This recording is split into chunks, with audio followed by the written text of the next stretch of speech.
When we start peer review, we have to kind of put ourselves in a different mindset than maybe we have done before when we've read other people's writing.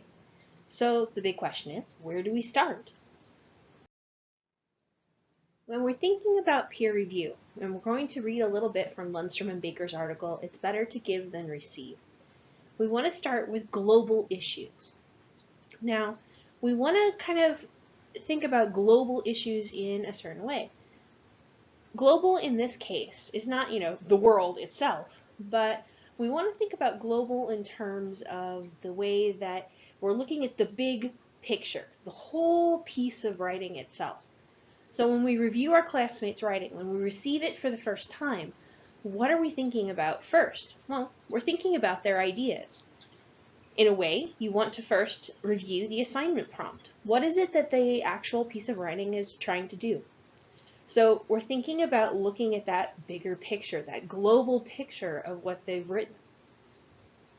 Now, you might do this in terms of creating a reverse outline. You want to look at their thesis statement and their introduction, and you want to then confirm that that thesis statement is supported by the topic sentences of each paragraph.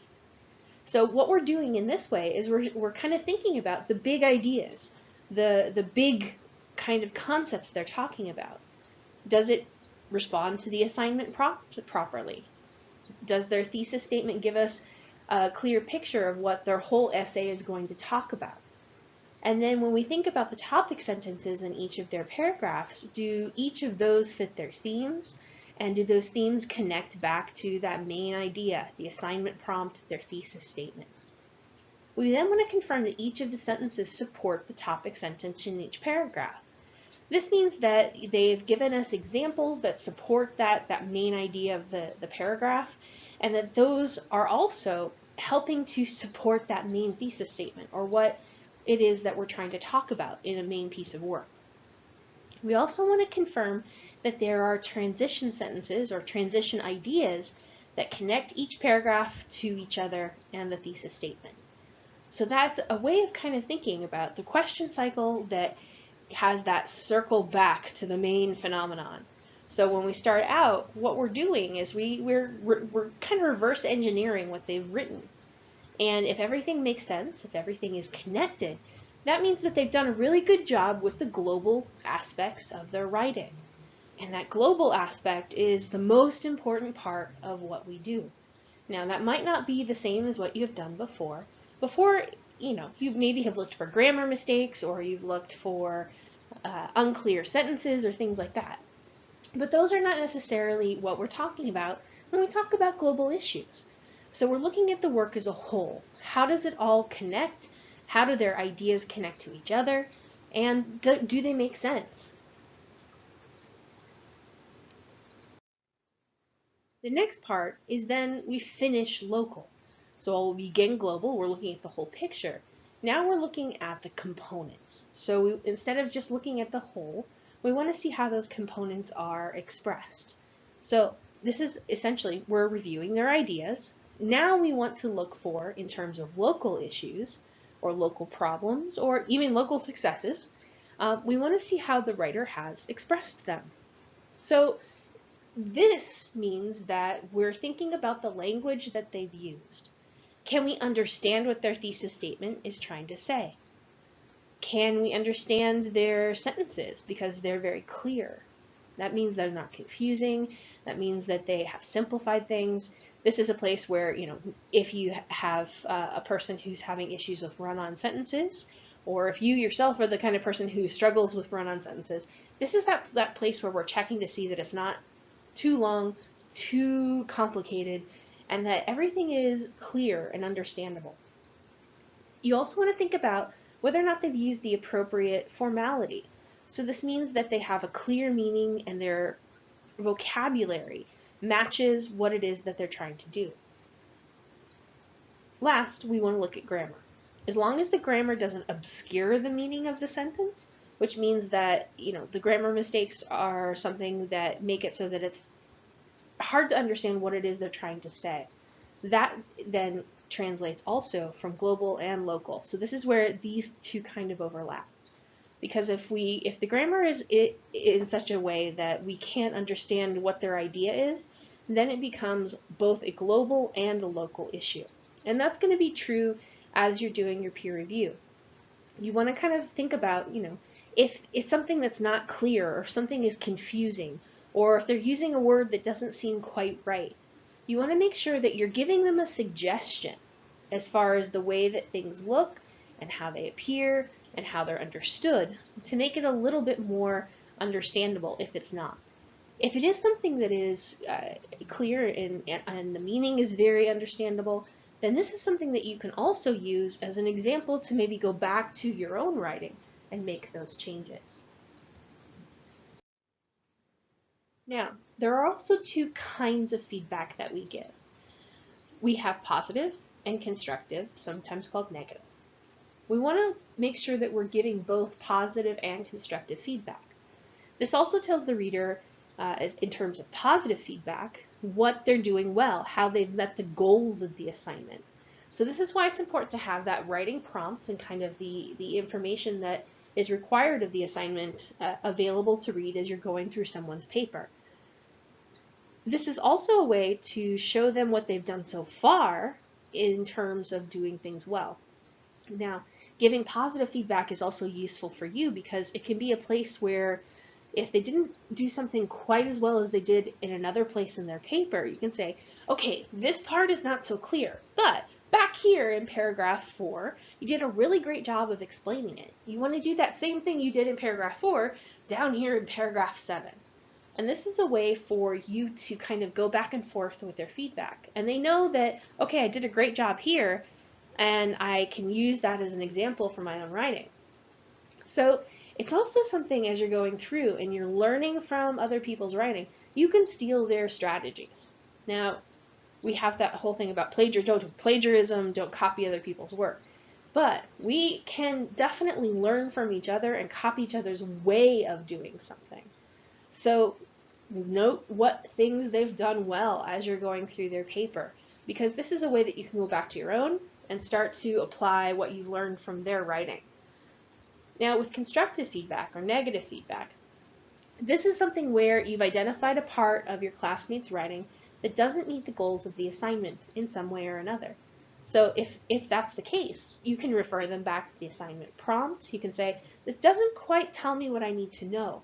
Here's my question, or here's my suggestion. So whenever we give comments, we just don't want to say something is unclear, or we don't just want to say, you should fix this.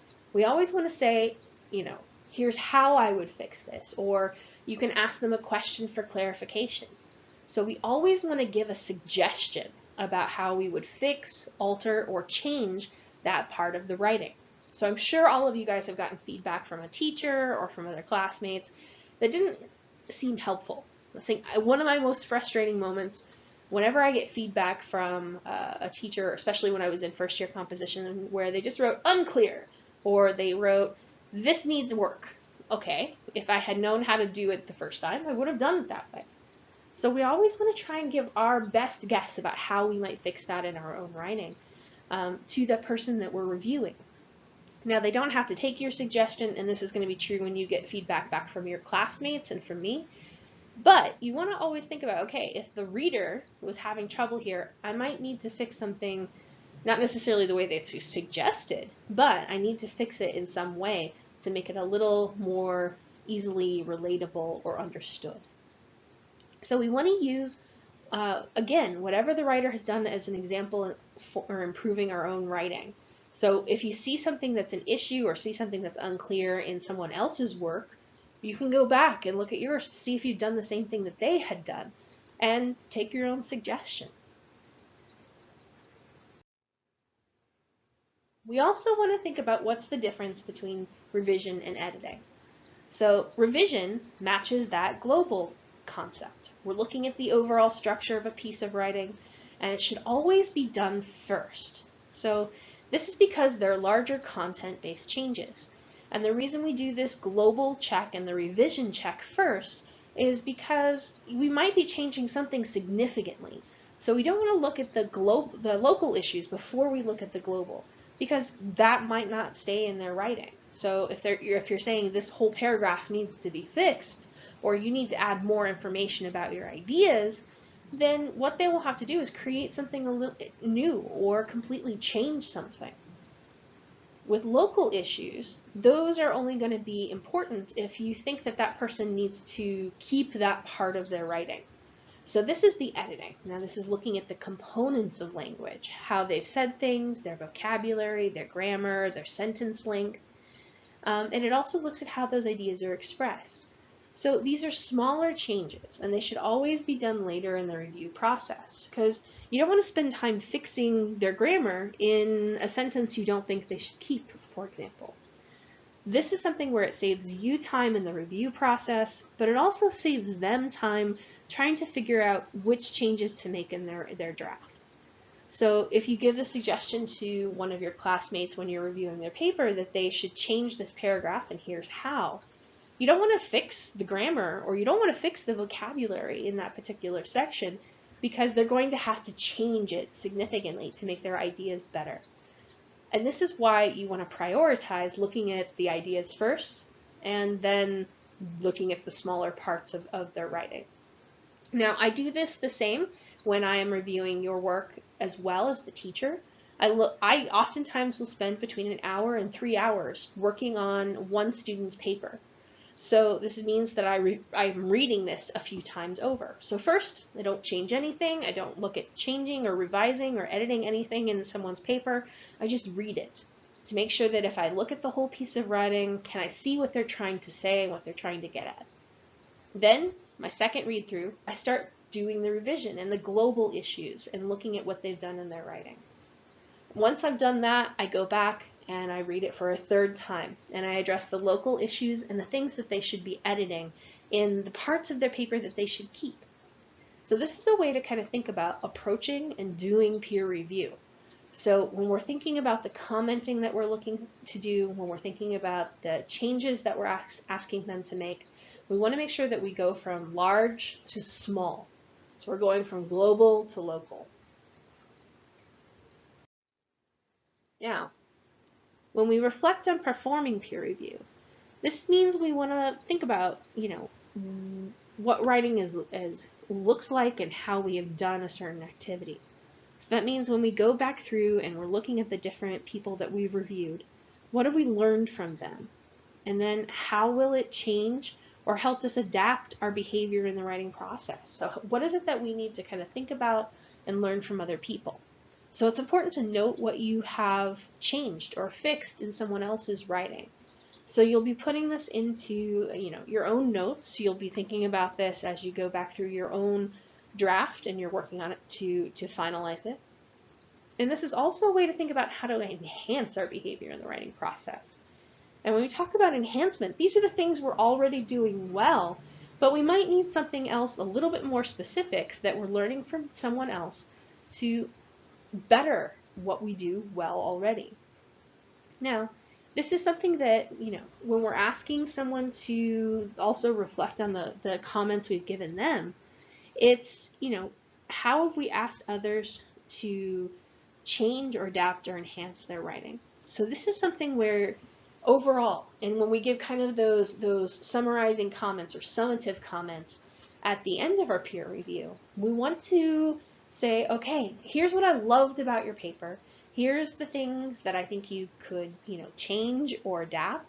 And here are the things that I think you really need to work on. So this is something that we want to give them that kind of summary of our comments and help them better understand what they can do. Because this also gives us a chance to reflect on what we can do. What is it that I'm doing well? What is it that I need to work on? Or what are the things I just need to fine tune or shift a little bit to make it even better?